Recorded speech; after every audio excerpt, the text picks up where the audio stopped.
পানি উন্নয়ন বোর্ড জানিয়েছে, ভারী বৃষ্টিতে কয়েকটি নদীর পানি বিপদসীমার ওপর দিয়ে প্রবাহিত হয়ে নিম্নাঞ্চলের কয়েকটি জেলা প্লাবিত হয়েছে।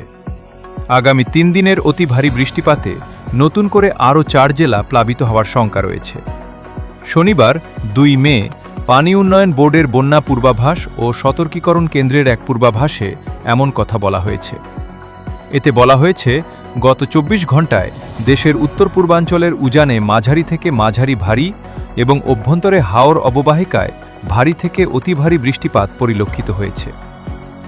বাংলাদেশ আবহাওয়া অধিদপ্তর ও বৈশ্বিক আবহাওয়া সংস্থাগুলোর তথ্য অনুযায়ী সিলেট, সুনামগঞ্জ, নেত্রকোনা ও মৌলভীবাজার এই ৪ অঞ্চলে আগামী ৩ দিন মাঝারি থেকে অতি ভারী বৃষ্টিপাতের পূর্বাভাস রয়েছে। এ অবস্থায় উত্তর পূর্বাঞ্চলের হাওর অববাহিকার সিলেট, সুনামগঞ্জ জেলার সুরমা, কুশিয়ারা নদীর পানি সমতল আগামী ৩ দিন বাড়তে পারে।